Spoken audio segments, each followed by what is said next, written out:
Saya sekolah kedokteran sedemikian lama, gak tahu diajarin tentang nyowo itu apa, nggak ada.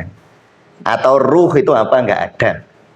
Tapi itu dipercaya oleh peradaban dari dulu sampai sekarang kan. Sampai sekarang istilah nyawa kan dipakai. Mau nek mati nyawane hilang gitu. Tadi yang nggak Bian bilang, kalau sakit kata Rasulullah, dok yadaka ala ladzi ta'lam. Letakkan tanganmu di tempat yang sakit. Kok saya mikir ini sembuh nggak ya? Malah nggak ngalir kan? Makanya memang nggak usah mikir. Dzikir itu bukan mikir. Nah itu sekali lagi itu dipahami betul. Apapun sensasi itu kalau dipikirkan, dianalisis, apalagi lalu pikiran materialistisnya muncul kan. Misalnya gini, iki jin rak yo. Nah, jadi dia terus ketakutan kan. Nah ketakutan, lalu sugestinya yang masuk. Bahwa ini ada jin masuk, ini di dalam tubuhku ada jin yang meronta-ronta, malah macam-macam itu.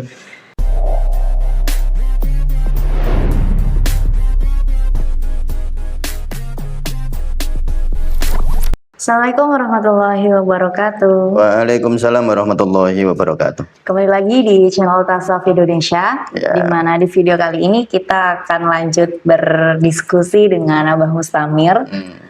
Minggu lalu yang ada muka saya tentunya teman-teman Sufi, kita itu membahas tentang banyak sekali ya teman-teman. Yang saya ingat itu ada Abah bilang kalau ada ingatan masa lalu itu nempelnya nggak cuma di otak, tapi juga di tubuh kita. Gitu. Bisa juga ke jantung, ke lambung, kalau Abah sendiri ke betis gitu kan teman-teman. Terus itu saya setelah podcast tuh muncul pertanyaan ngaten Bah. Sebenarnya itu ada nggak sih banyak orang-orang yang tanya apa namanya si energi itu bisa. Terus hubungan antara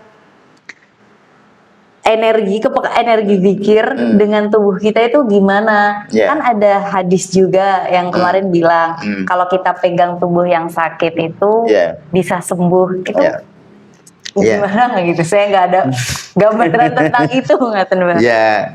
Jadi gini ya, kita sedang membahas ini ya tentang buku panduan 21 hari kepekaan energi zikir. Nah sebenarnya nanti di dalam pelatihan yang saya harapkan teman-teman itu tidak sekedar memahami ya Kak Berlian ya, tetapi memang merasakan gitu loh. Yang penting itu merasakan. Dan yang kita rasakan itu sebenarnya nggak harus kita pahami gitu. Ya, contoh begini, zikir ini saya mau jelaskan dulu, nanti saya jelaskan itu. Zikir itu beda dengan mikir. Nah, kalau mikir kita menganalisis. Kalau zikir tidak ada analisis. Zikir itu khusyuk itu flowing mengalir. Kalau menganalisis nanti mandek energinya Kak. Nah nanti para peserta pelatihan kan nanti ada latihan mengalirkan energi istilahnya. Mengalirkan energi, misalnya ke air putih atau ke tempat yang tidak nyaman, misalnya di kakinya gitu. Itu kalau nanti misalnya ada sensasi tertentu dipegang, misalnya ada rasa semutan atau getaran, itu nanti kalau dia terus menganalisis itu energinya berhenti ya, atau terganggu alirannya, karena sifat dari pikiran itu menghambat energi, sifat dari pikiran. Nah, memikirkan itu membuat energinya terhambat. Lah terus yang kalau zikir nggak usah mikir. Kalau mikir itu berarti seseorang kepengen tahu. Kepengen itu sendiri itu sebenarnya menghambat. Kepengen itu kan ada sesuatu yang belum terjadi kan. Aku ingin gitu. Artinya sebenarnya di situ ada nuansa penolakan terhadap suatu realitas. Nah ini mungkin ini dipahami betul-betul ya. Terutama nanti sudah ada banyak orang yang mendaftar, ada 90-an kayaknya yang sudah mendaftar ikut pelatihan kepekaan energi zikir ini. Nanti peserta-peserta itu akan saya akan sampaikan seperti ini, bahwa kalau ada sensasi waktu itu terjadi nggak usah dipikir. Nah kecuali pas nggak melakukan terus ingat, misalnya Kak Berlian setelah melakukan terus paginya ingat kemarin aku kok rasanya gitu, tanya ya boleh. Tapi kalau nanti pas melakukan jangan biasakan begitu. Nanti biasanya malah justru akan flowingnya itu aliran energinya terhambat kan. Ya sudah, mungkin ngerasain apa saja diterima, flowing aja. Atau tunduk saja. Khusyuk itu maknanya tunduk terhadap realitas. Tunduk itu bahkan nggak berusaha memahami, secara intelektual maksudnya. Ya, selain intelektual, ya sudah pokoknya rasanya semutan ya harus aja dah dinikmati semutannya. Itu sakjane itu latihan qanaah sebenarnya. Nah sebenarnya, sekarang saya mau jelaskan tentang ci. Nah, ci ini tidak dikenal ya. Teman-teman harus pahami dulu.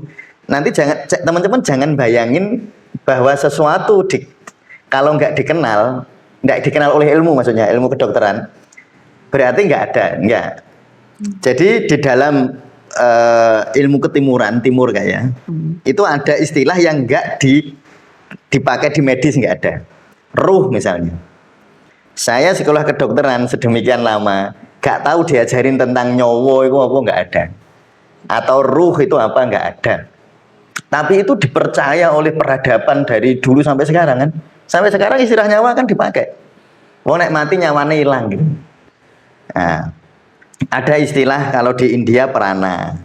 Prana itu juga istilah. Cuma istilah aja ya, kayak di sini sego, di tempat Kak Belian sega gitu aja. Lalu di Tiongkok atau Cina disebut ci. Kalau di Jepang ki. Nah, kalau bahasa Ibrani ruah. Kalau bahasa tasawuf namanya ruhul jismaniyu. Kalau baca Sirul Asrar ada ruhul jismaniyu, ada ruhul ruwani, ada ruhul sultani, ada ruhul qudsiyah. Nah itu kalau di kedokteran di tasawuf malah tingkat-tingkatan malah. Tetapi sampean mau belajar kedokteran sampai ke Harvard University nggak ada istilah itu, nggak ada. Tapi bisa dirasakno. Nah, tapi bisa dirasakan. Nah, sehingga sebenarnya yang kita nanti di dalam kepekaan energi zikir itu yang terjadi sebenarnya adalah kita membuat ci kita menjadi lebih sensitif. Ci-nya. Walaupun nanti juga akan berefek ke misalnya kayak kalau orang zikir itu nanti akan misalnya dia memegang sesuatu mungkin Nah, kalau saya itu karena sudah latihan ya. Jadi ketika saya hanya istilahnya intensi atau niat muncul, niat megang, kepengen berbaginya muncul, itu langsung ada getarannya. Langsung. Nah, saya pegang, saya nggak akan menganalisis ini apa.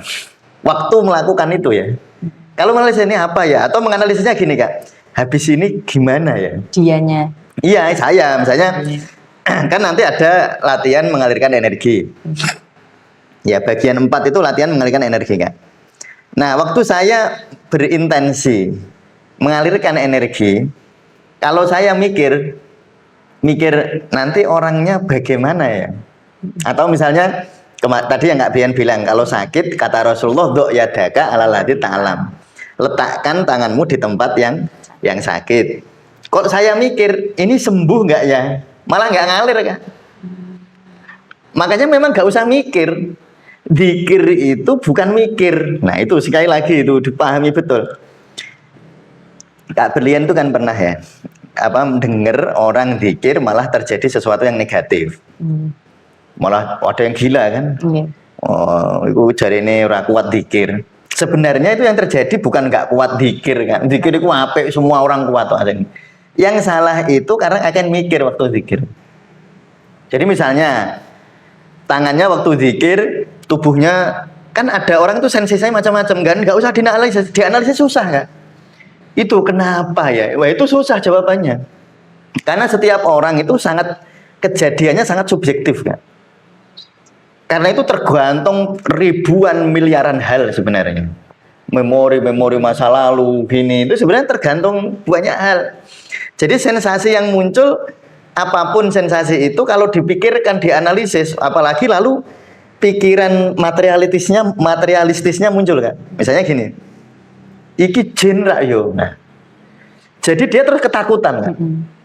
Nah, ketakutan, lalu sugestinya yang masuk. Bahwa ini ada jin masuk, ini di dalam tubuhku ada jin yang meronta-ronta, malah macam-macam itu. Nanti kalau orang Jawa mengimajinasinya kok ono gendruwo ning jerone, ada wewe, ada apa.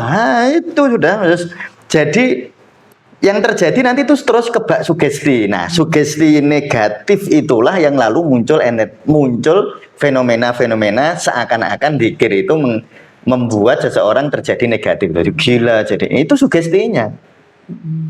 Makanya kalau saya bilang, ya ini yang sangat penting, jangan masuk ke ruang sugesti. Kamu cukup rasakan yang kamu rasakan. Jangan juga pengen. Misalnya saya bilang tadi, tangan saya kayak gini loh Kak Brilian. Misalnya saya cerita gitu ya. Nanti Kak Brilian muncul harapan seperti saya. Salah Kak? Salah. Nggak usah pengen kayak saya.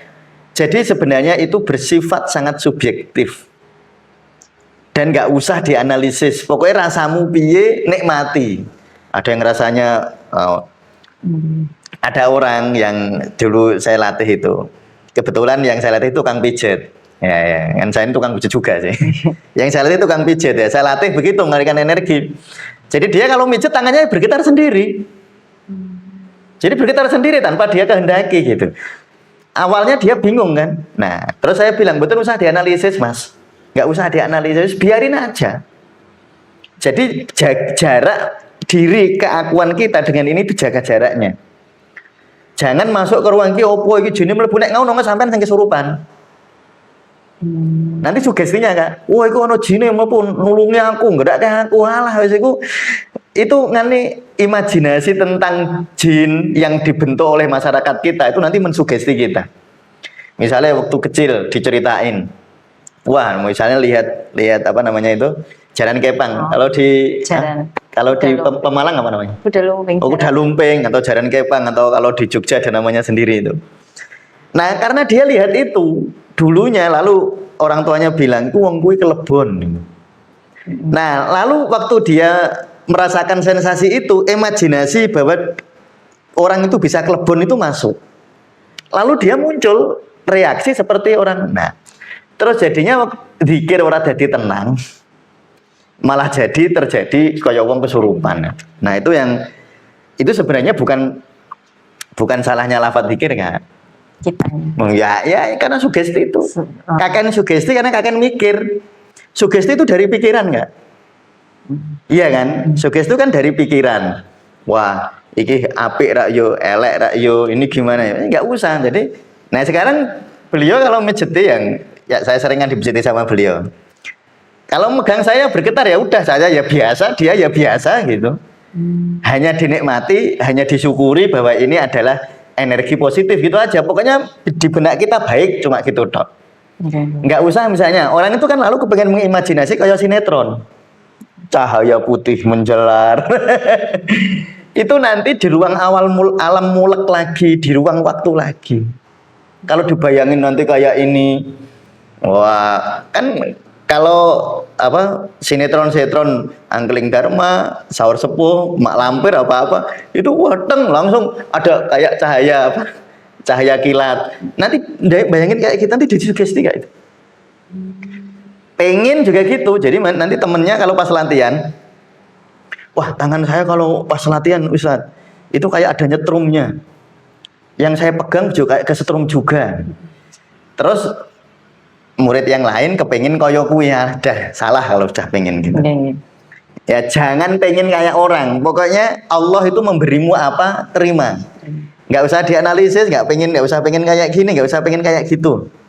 Makanya nanti latihannya ya Kak ya. Karena nanti Kak Brilian kalau buka di halaman 79 ya kan. Nah ini saya suruh laporan nanti waktu hari pertama latihan, sensasi fisik yang muncul apa. Ini bukan salah bener, cuma harus diisi untuk tanda bahwa bener-bener latihan gitu. Misalnya nggak ada juga nggak apa-apa gitu. Nah orang itu yang juga sering salah di dalam melatih kepekaan zikir itu, kalau menurut dia nggak ada sensasi dianggap gagal kan. Nah itu menurut saya fatal kalau kayak gitu. Kita tuh yakin sama Allah aja lah. Ono sensasi nih, orang ono sensasi nih, ora apa-apa. Ya gitu loh. Jadi betul-betul kita itu relax gitu. Nah kalau delalah muncul sensasi, nggak usah dianalisis. Delalah tidak muncul sensasi, nggak usah dianalisis juga. Iku latihan zikir. Latihan zikir adalah latihan tidak mikir. Nah, gitu. Nah, ini nanti di luar ini kita diskusi boleh gitu. Di luar. Ya di luar waktu latihan gitu. Jadi waktu latihan gak usah lupa kok. Nanti biasanya terus gini kan. Kok nggak bisa ya? Gimana ya? No, gitu nanti. Nah, kalau Ya, gitu bisa ya. merasakan. Iya kan koncoku kok iso, kok bisa temanku, saya kok nggak bisa. Nah, itu wah, itu repot kalau kayak gitu. Itu terjebak di dalam mikir lagi itu. Tidak mau zikir. Tidak mau zikir. Nah, jadi sensasi itu sebenarnya begitu ya. Makanya kalau Rasulullah ngendiko pegang ya pegang aja. Ya nanti sensasinya bagaimana? Ya pokoknya diterima. Nggak ada sensasinya juga nggak apa-apa kok. Nggak ada sensasinya juga nggak apa-apa. Sensasi tidak menandakan bahwa kita sukses di dalam pengaliran energinya. Itu tidak tanda. Nah, tandanya apa? Kalau tentrem berarti positif gitu. Kalau saya selalu ngukurnya adalah menghasilkan emosi atau menghasilkan suasana batin seperti apa, itu yang paling penting kan. Jadi misalnya gini, ada orang zikir mengalirkan energi. Kalau dia waktu setelah mengalirkan energi lalu menambah rasa cintanya, rasa sayang, rasa cinta, pancaran Rahman Rahimnya Allah, lah itu berarti bener. Tapi walaupun zikir, wah sensasinya hebat, tapi baru muncul kui terus dia, wah saya ini, no saya, gagal dia, saya bilang. Kamu berarti nggak zikir. Berarti kamu hanya mementingkan energi atau mementingkan sensasi energi. Sensasi energi nggak penting, yang penting nambah iman orang. Kalau saya gitu kan. Iya. Makanya dan kebanyakan orang itu membayangkan kan tertipu dengan hal-hal yang bersifat material gitu kan. Banyak orang tertipu itu kan. Tertipu itu tandanya kalau nggak ada terus kecewa. Mungkin yang penting itu bukan materialnya, yang penting itu hatimu. Wong zikir iku tatmainul qulub. Loh iya dong. Jadi yang penting ku hatimu tentrem apa ora. Bukan masalah ku gemeter ono setrume. Ya itu ada banyak gitu, tapi nggak penting gitu. Dan kalau usah dianalisis. Nah, kalau yang suka menganalisis nanti ujung-ujungnya halusinasi. Kalau nggak hati-hati kan. Nanti semua dianalisis. Apa tubuhnya ada getaran di tubuhnya, dianalisis. Nanti waktu analisis muncul pikiran membuat sugesti. Nah, nanti kalau sudah tersugesti ya sudah, bawah sadar yang negatif bisa alam mulek bawah bisa muncul. Pokoknya itu zikir itu menikmati kebersamaan atau menikmati hubungan kita dengan Allah. Nah itu ini, sensasi ini gua asik-asikan aja. Saya bilang itu untuk asik-asikan, misalnya Mas itu kalau yang murid saya yang kalau mijeti tangannya terus jadi gemeter otomatis itu. Ya sambil gemeter ya sambil guyon aja sama saya. Sampai sekarang juga kalau mijit. Nah iya sampai sekarang. Nah, masih gitu. Ya nggak apa-apa. Dia juga gitu ya, nggak kepengen gemeter, nggak kepengen ada getaran juga ya. Tapi adalah gitu ya nggak apa-apa juga. Nah itu kalau dianalisis berlebihan repot Kak. Memang negatif semua, yang dibejeti bisa negatif. Karena yang dibejeti bisa muncul sugesti negatif. Wah, ikan setan nih, ono apa-apa ada jinnya masuk. Ya, malah dikira malah gitu. Ya, gitu enggak benar. Nah, ada lagi. Ini loh yang tahan gemeter sama keakuan. Itu caranya biar aku gak mikirin tahan gemeter ini. Iya, pasrah. Terus ada flowing itu ya Allah jenengan beri apa saya terima, hamba terima. Jadi diterima aja. Gemeter ya terima, nggak gemeter ya diterima. Negatif yang dirasain iya. Nah, itu saja latihan qanaah loh asli ini. Misalnya saya ya biasa juga Kak, misalnya di dalam proses terapi ya, ini terutama dalam proses terapi memang. Misalnya ada pasien minta saya doakan di ruqyah. Ketika saya memegang kepala atau bahunya atau apa, ya sok-sok itu ya muncul hal-hal yang nggak saya prediksi gitu. Tiba-tiba misalnya tangan saya berat, tiba-tiba tangan saya kaku. Saya nggak akan terjebak di dalam menganalisis. Ya biarin aja, cuma gitu aja batinku. Maksudnya waktu saya memegang lalu muncul tangan saya kaku atau kadang-kadang jadi ending atau kadang-kadang saya yang pegel jadi nggak pegel, itu ada juga. Tapi itu nggak saya analisis, saya biarin, saya nikmati aja. Nggak analisis itu maksudnya pertanyaan iki opo yo, terus kenapa ya, itu analisis kan. Jadi nek wis 6H How, bagaimana, who, ini siapa, itu jin atau setan, bagaimana, di mana, nah itu sudah pikiran. Itu ya kalau niatnya nggak zikir ya sudah dipikir aja. Tapi kalau niatmu zikir nggak usah dipikir. Berarti zikir itu biar hatinya tenang. Nah, jadi nanti yang saya penting itu, iya betul. Jadi yang paling penting waktu setelah saya lakukan terapi misalnya, yang paling penting yang saya terapi diri saya sendiri yang merasa menerapi ya kan, merasa menerapi menjadi lebih tenang. Yang saya terapi kalau lebih tenang ya alhamdulillah. Tapi kalau enggak ya terserah Allah juga. Jadi tujuannya tetap tatmainul qulub, jangan terjebak dengan sensasinya. Walaupun itu nanti memang kita akan berlatih untuk merasakan kepekaan, tetapi tujuan akhirnya itu jangan itu gitu. Tujuan akhirnya itu sensasi, saya bilang ya, sensasi terlalu sulit dipahami untuk dijelaskan secara sederhana. Misalnya tangan semutan itu mau jelasin banyak penjelasannya. Bisa saya jelasin dengan analisis saraf simpatis, parasimpatis itu bisa. Tapi kalau kamu terjebak di situ, kamu nggak zikir-zikir. Nah, tapi untuk belajar gitu kita analisis. Kalau untuk belajar ya, tapi pas zikirnya itu jangan dinikmati aja. Tapi orang udah biasa menganalisis itu menganalisis terus ya. Kalau udah terlanjur terbiasa itu, terus kakek mikir. Ya. Artinya kalau orang sudah seperti itu niku menikmati suasana zikirnya susah. Ya karena dia akan terjebak di alam pikirannya. Dan paling khawatir itu sebenarnya bukan di mikirnya sebenarnya ya. Kalau orang mikir waktu zikir itu yang bahaya sugesti yang dihasilkan oleh pikiran itu. Ya kalau sugestinya negatif kita bisa bolehlah merasa beruntung. Tapi kalau sugestinya negatif, kalau positif kita boleh merasa beruntung ya. Tapi kalau negatif, yang negatif itu banyak Kak. Terutama orang-orang yang traumanya masa lalu banyak. Anak-anak yang waktu kecil terlalu sering diruqyah misalnya. Diruqyah dengan cara itu, ngusir jin. Jadi di benak anak kita itu seakan-akan jin itu bisa menguasai aku kita. Karena waktu kecil keseringan diruqyah kayak gitu. Itu nanti kalau diterapi orang, terus tiba-tiba yang terapi ada getarannya, dia langsung sugestinya jin gitu. Atau kalau dia jadi penerapi, kalau ada sensasi tertentu ya pikirannya ini jin. Jin dalam artian sosok. Nolong sana suka kaya sinetron gerandong mak lampir mlebu nang gone tubuhe gerandong misalnya. Itu dia bayangin kayak gitu lah itu. Ya itu nanti sebenarnya nanti terjebak di situ Kak, terjebak di ruang waktu terus nanti. Ya itu nanti repot ya gitu Kak Brilian. Ya mungkin itu sangat wah menurut saya. Sekarang ini Bang, dalam praktek ini nanti kepekaan energi zikir itu tahapannya seperti apa? Jadi kan kita nanti itu latihan teman-teman ya selama 21 hari kita itu akan latihan 4 jenis latihan ya. Ini kalau di daftar isi bisa langsung kelihatan kan. Jadi ada 4 tahap, saya sebut tahap A, tahap B, tahap C, tahap D. Ini ya rasa kita koni mengapa A, B, C, D kok orang 1, 2, 3, 4. Lalu ini kan pertanyaan. Kadang-kadang orang terlalu kritis tuh kadang-kadang gitu.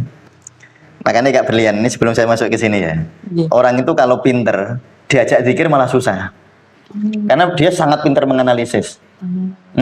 Wah itu malah susah kadang-kadang. Saya melatih orang kan bisa dikatakan ya ribuan lah, banyak. Saya niteni ini kalau pinter untuk analisis itu malah susah. Karena sedikit-sedikit dianalisis, hal-hal yang bisa kita nikmati malah dianalisis. Itu kayak Kak Brilian minum kopi apa minum teh enak dadak menganalisis. Memang arep dodolan sampean. Nek arep dodolan ya silahkan. Itu kan berarti penting kan karena tujuannya ingin meniru kan. Tapi kalau tujuannya ingin menikmati kopi, mbok pikir kono kan malah nikmati hilang. Misalnya sama nanti Pak Duan berdua sama kekasihnya minum teh enak, mbok analisis. Padahal maksudnya minum teh enak itu untuk memberikan suasana momen itu menjadi lebih dekat gitu ya. Nah, malah ini kok enak itu kenapa ya? Tehnya belinya di mana ya? Harganya berapa ya? Untungnya bakule piro ya lah. Nanti enggak jadi menikmati ya. Kecuali mau jualan, nah itu beda itu kan urusan lain ya. Makanya nek tujuanmu zikir jangan dianalisis, kecuali tujuanmu memang ingin menganalisis ya nggak apa-apa, memang tujuannya gitu. Jadi ada 4 tahapan ya Kak.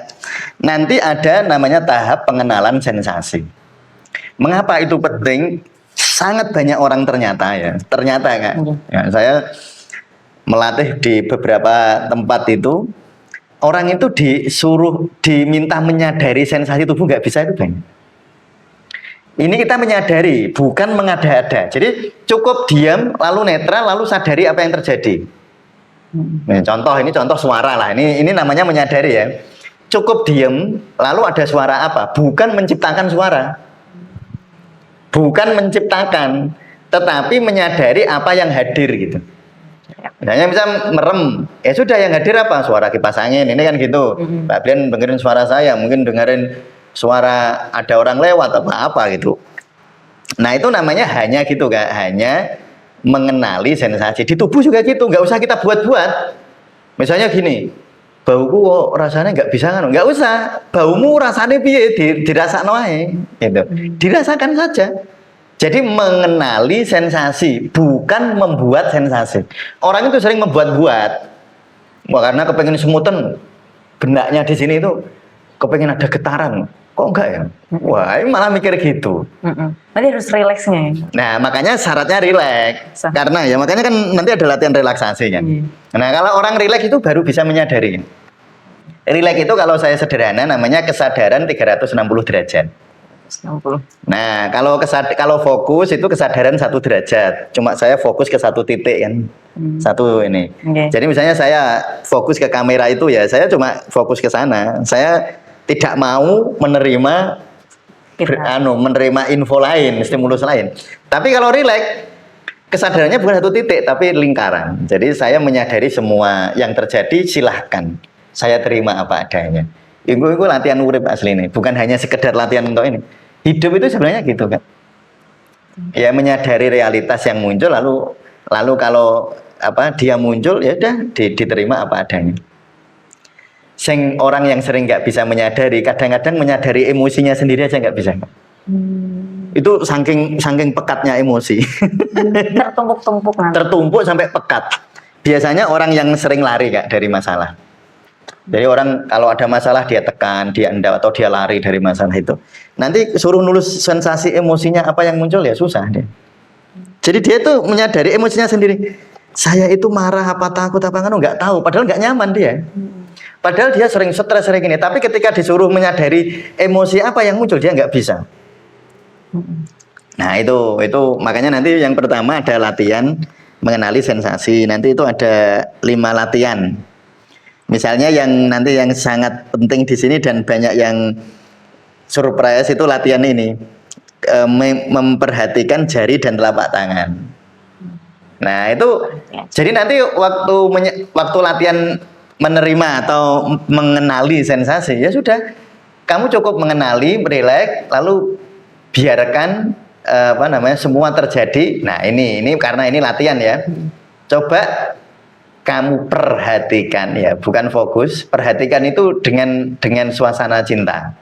Tanganmu, telapak tangan, ada getaran tidak, ada denyutan tidak, ada perubahan suhu tidak. Nah itu nanti kan saya ajari gitu.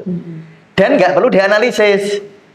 Kalau ada dicatat toh, nggak usah dianalisis. Dengan kamu sadari, dia akan semakin sensitif. Kalau dianalisis, dia bisa berubah jadi imajinasi, bisa jadi halusinasi, bisa jadi macam-macam.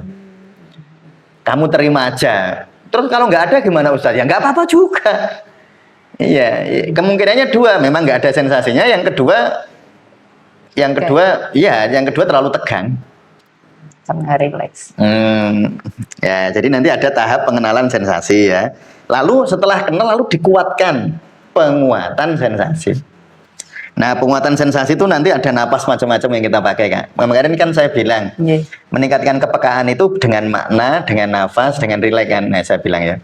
Nah, nanti ada nafas yang kita gunakan nafas 2,5. Namanya saya sebut nafas tongkat Musa. Nah, itu saya sebut karena itu pernafasan yang akan membuat lebih sensitif saraf-saraf tulang belakang. Itu kayak tongkat, tulang belakang, saraf pusat kita itu kayak tongkat. Dan saya sudah pernah ada tutorial itu di channel ini, sudah pernah. Nanti ada nafas tertentu, nafas 26 ya. Itu latihan pernafasan yang digunakan untuk penguatan sensasi. Penguatan sensasi agar sensasinya muncul. Tapi bukan dengan diingini waktu itu dimuncul-muncul, kayak nggak usah. Cukup latihan nafas tok. Nanti biar muncul. Kalau nggak muncul nggak apa-apa juga. Pokoknya relax. Sekali lagi ya, tujuan akhirnya bukan biar merasakan, tujuan akhirnya tatmainul qulub. Jadi ini kayak tahap-tahap aja. Kalau teman-teman nggak usah gitu-gitu Ustadz, saya pengen, ya nggak apa-apa juga. Pengen langsung tatmainul qulub, ya sudah, nggak apa-apa juga. Jadi saya sebutnya sensasi itu asik-asikan aja. Nanti kan yang cerita banyak waktu pelatihan, cerita gini. Ya itu asik-asikan aja, nggak usah dipingini. Yang nggak bisa itu nggak usah ingin. Ingin itu malah membuat tersumbat energi. Gak iso gak apa-apa. Malah nggak bisa tatmainul qulub. Malah jengkel mbek dikire. Nanti bisa jengkel sama tekniknya. Dua, bisa jengkel sama zikirnya, lah itu yang repot itu. Ketiga, jengkel sama trainernya. Tapi yang paling bahaya jengkel pada diri sendiri. Aku kok ora iso, koncoku kok iso. Nah, itu buruk sekali. Nek wis ngono gak usah latihan. Malah latihan malah nambahi mangkel mbek awake dhewe. Ya enggak usah gitu. Lalu nanti baru setelah orang sensasinya mulai bisa mengenali sensasi dan menguatkan sensasi, baru kesadaran zikir. Kesadaran zikir. Ya, jadi nanti kita sadari misalnya lafaz Allah yang kita gunakan itu, teman-teman tolong perhatikan, pelatihan kepekaan energi zikir tidak melatih lafaz zikir. Jadi jangan tanya lafadznya yang digunakan nanti lafaz apa la ilaha illallah apa, itu terserah. Yang kita latih itu sebenarnya bukan lafaz, tetapi substansi makna dari sebuah lafaz. Makanya di sini itu saya hanya menggunakan zikir itu Allah sama Rasulullah tok. Jadi waktu zikir ya hanya ingat Allah gitu aja. Nah nanti lafadznya kan terserah, kan semua zikir nyebut Allah kan. Nah itu sebenarnya. Jadi nanti kalau lafadznya di sini nggak ada lafadz khusus, misalnya mau diubah, Allah saya ubah subhanallah boleh, la ilaha illallah boleh, kayak yang apalagi kalau sudah ada guru yang memberi ijazah ya dipakai itu aja. Nah setelah nanti kita latihan itu Kak ya, latihan kesadaran zikir, terus yang terakhir ada latihan mengalirkan energi zikir. Ini biasanya saya sangat merekomendasikan untuk anak ya. Yang repot kan terjebak untuk jadi orang sakti itu. Bisa mengalirkan energi itu, feeling sakti, bisa mengalahkan orang, bisa mengobati orang, itu baik ngobatin orang. Tetapi ketika kamu ingin mengobati orang, terus orangnya sembuh, kamu ngapain coba? Biar puas, biar bayarannya banyak misalnya. Terus pertanyaannya gini, kalau sudah punya uang mau apa coba? Ujungnya harus Allah. Kalau ujungnya nggak Allah ya berarti mengalirkan energi zikirnya belum menjadi zikir yang sejati. Itu hanya untuk ya, jadi nggak usah pengen sakti. Yo nggak sakti juga nggak apa-apa. Ya jadi nanti ada 4 tahapan itu ya Kak Brilian ya. Jadi insya Allah nanti mulai tanggal 14 Desember ini ya.